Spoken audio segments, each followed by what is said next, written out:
Why is there always war without end? Imagine a moment when the guns fall silent. No sirens, no fire on the horizon, only stillness. How long do you think would that peace last? If we are honest, history's answer is almost always not long enough. For as long as humans have existed, there has been war. We built pyramids and raised cathedrals. We measured the stars and split the atom, and in that very same time, we kept wiping each other out. War is not the exception in our story. It is the thread running through nearly every chapter. Ask yourself, why? Why does it never end? Why do we sign peace treaties, raise monuments, swear never again, and a generation later stand at the very same abyss? The easy answer is because people are evil. But that is too simple. And it is a lie that lets us off the hook. The real answer is harder to face. It points not at some monster out there, but at patterns we ourselves keep creating. Let us look back into the past. For thousands of years, war was a tool, a means to seize a land, to plunder wealth, to secure power. Empires grew through conquest, kings proved their strength in blood. Those who did not fight were subjugated, and every war carried the seed of the next. The victor humiliated the loser. The loser plotted revenge. Revenge became new war. New war became new humiliation. A cycle that turned across generations. Think of Rome and Carthage, of Europe's endless wars, of the First World War, which ended in a peace so harsh that it all but guaranteed the second. We called the first one the war to end all wars. 20 years later, the world burned again, worse than ever before. That is the first pattern. Revenge breeds revenge. Humiliation sows the next war. Pause, but there are deeper mechanisms still. There is fear. When your neighbor arms, you arm too, not because you want to attack, but because you fear being attacked. Your neighbor sees your build up and arms further. Mutual fear becomes an arms race, and eventually a single spark is enough. No one wanted the war, everyone brought it about. That is the story we tell. Before every war comes a narrative, a story about us and them, about a people under threat, about an enemy who is less human than we are. The moment we stop seeing a person in the other, killing becomes easy. Propaganda is not a side effect of war, it is its precondition. And there is profit. For some, war is a business. Weapons are sold, resources are stolen, power is cemented. As long as a few profit from war while many bleed for it, the will to truly end it is missing.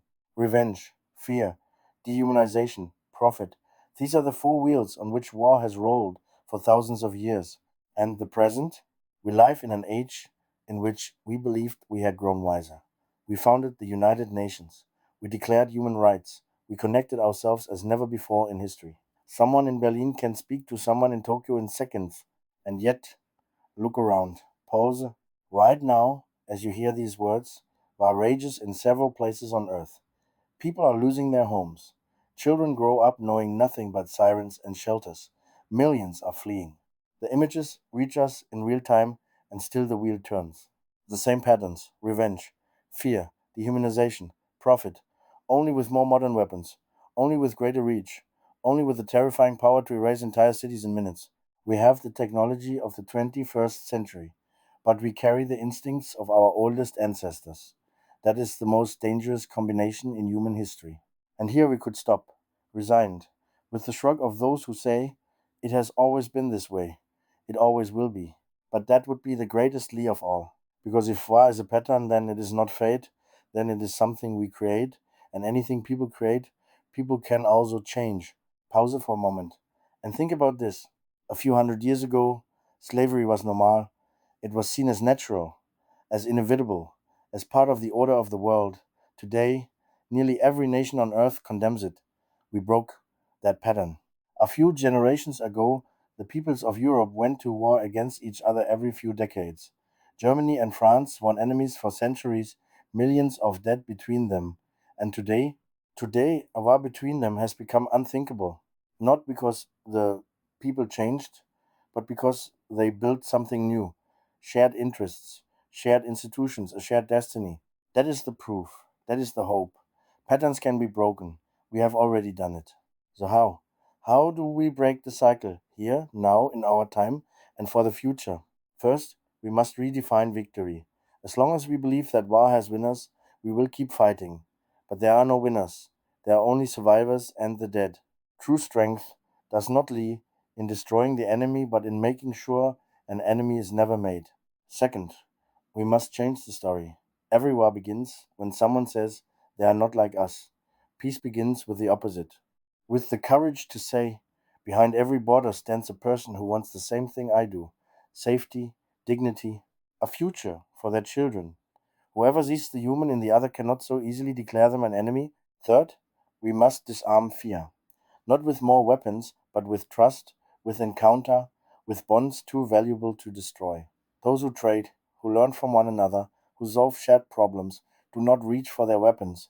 And fourth, perhaps most important of all, we must remember not only the battles and the heroes, but the suffering, the mothers who buried their sons, the cities turned to ash. What is truly lost when the killing begins? Forgetting is the beginning of every repetition. Remembrance is the beginning of healing.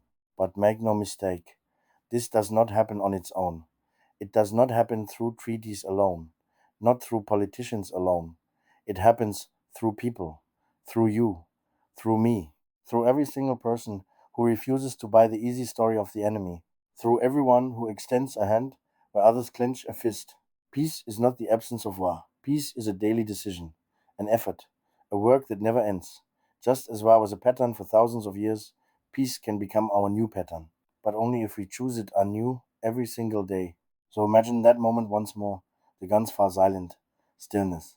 But this time, the peace holds, not because we got lucky, but because we changed, because we broke the cycle that held us captive for thousands of years.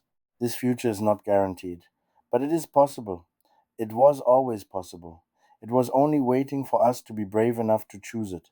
The question is not whether humanity can achieve peace. The question is whether we wanted enough to act differently from all those who came before us. History has shown us why war is without end. It is up to us to teach it a new lesson.